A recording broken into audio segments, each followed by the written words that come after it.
Hey guys, അപ്പോൾ ഇന്നത്തെ video എന്ന് പറയുന്നത് നമ്മൾ ട്രാക്ക് ടയറിട്ട് കിട്ടിയ ഒരു 8ൻ്റെ പണിയാണ് കേട്ടോ ഗായ്സ്. അപ്പോൾ ഞാൻ ഒരു 1 ഇയർ മുമ്പ് അത്യാവശ്യം എല്ലാവർക്കും അറിയാവുന്ന ഒരു ട്രാക്ക് ടയർ ഷോപ്പിൽ നിന്ന് വാങ്ങിയൊരു ടയറാണ് കേട്ടോ ഇത്. മെഷിലിൻ്റെ പൈലറ്റ് റോഡ് 2 എന്ന് പറയുന്ന ഒരു മോഡലായിരുന്നു കേട്ടോ ഇത്. ഞാൻ ഏതാണ്ട് ഒരു 4000-4500 രൂപ കൊടുത്തിട്ട് വാങ്ങിയ ടയറാണ് കേട്ടോ. വാങ്ങിയിട്ട് ഇപ്പോൾ ഒരു വർഷമായിട്ടേ ഉള്ളൂ കേട്ടോ.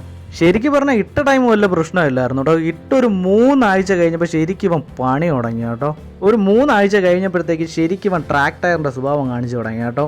ഇത് കണ്ടോ, ഇത് നമ്മുടെ വണ്ടിയുടെ റൈറ്റ് സൈഡിൽ അത്യാവശ്യം നല്ല രീതിയിൽ തന്നെ ടയർ വെട്ടി തേയാൻ തുടങ്ങി. ട്രാക്ക് ടയർ ഇടുന്ന എല്ലാവരും പറയുന്ന ഒരു കോമൺ കംപ്ലൈൻ്റ് ആണ് കേട്ടോ, സൈഡ് വെട്ടി തേയുന്നൊരു കേസ്. ഇതിൻ്റെ തന്നെ റോഡ് 5 ഞാൻ എൻ്റെ വണ്ടിയുടെ ഫ്രണ്ട് ടയറിലായിട്ട് ഇട്ടിട്ടുണ്ടായിരുന്നു കേട്ടോ. അതും എനിക്ക് ഇതുപോലെ കിട്ടിയ ഒരു 8ൻ്റെ പണി. ബാക്ക് ടയർ എനിക്ക് പണി തന്നത് സൈഡിലാണെന്നുണ്ടെങ്കിലും ഫ്രണ്ട് ടയർ എനിക്ക് കറക്റ്റ് സെൻറ്ററിലായിരുന്നു കേട്ടോ പണി തന്നത്. ഫ്രണ്ട് ടയറിൻ്റെ സെൻറ്ററിലായിട്ട് ടയർ ബൾജ് ചെയ്തിട്ട് ഓടിക്കുന്ന ടൈമിൽ നല്ല ഒബ്ലിങ് ഉണ്ടായിരുന്നു കേട്ടോ. കറക്റ്റ് പറഞ്ഞാൽ 2024 ഡിസംബർ 25 ക്രിസ്മസിൻ്റെ അന്ന് നൈറ്റ് ഞാനും എൻ്റെ ഫ്രണ്ട്സുമായിട്ടൊന്ന് കറങ്ങാൻ പോയ ടൈമിൽ 80% ഗ്രിപ്പ് ഉണ്ടായിരുന്ന ടയർ പൊട്ടി പോകുന്ന ഒരു അവസ്ഥയിലായിരുന്നു കേട്ടോ. അപ്പോൾ ട്രാക്ക് ടയർ ഇട്ട് നല്ല രീതിയിൽ പണി കിട്ടിയ ഒരാളാണ് കേട്ടോ ഞാൻ. ഇപ്പോഴും ട്രാക്ക് ടയർ ഇടുന്ന ഒരുപാട് പേരുണ്ട് കേട്ടോ. ട്രാക്ക് ടയറുകൾ എല്ലാം മോശമെന്ന് ഞാൻ ഒരിക്കലും പറയില്ല കേട്ടോ.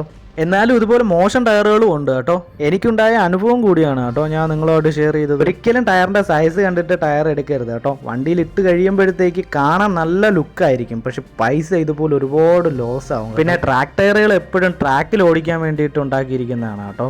അതൊരിക്കലും നമ്മുടെ കേരളത്തിലെ റോഡുകൾക്ക് പറ്റിയതല്ല. അപ്പോൾ ഗൈസ്, ഇത് എൻ്റെ മാത്രം അഭിപ്രായമാണ് കേട്ടോ. അപ്പോൾ ഗൈസ്, ടയറിട്ട് 1 ഇയർ കഴിഞ്ഞപ്പോഴത്തേക്ക് തന്നെ രണ്ടാമതും ടയർ മാറേണ്ട അവസ്ഥയിലാണ് കേട്ടോ. അപ്പോൾ ഓക്കെ ഗൈസ്, അടുത്തൊരു ഫുഡ് ആൻഡ് ട്രാവൽ വീഡിയോ ആയിട്ട് വീണ്ടും വരാം. ബൈ.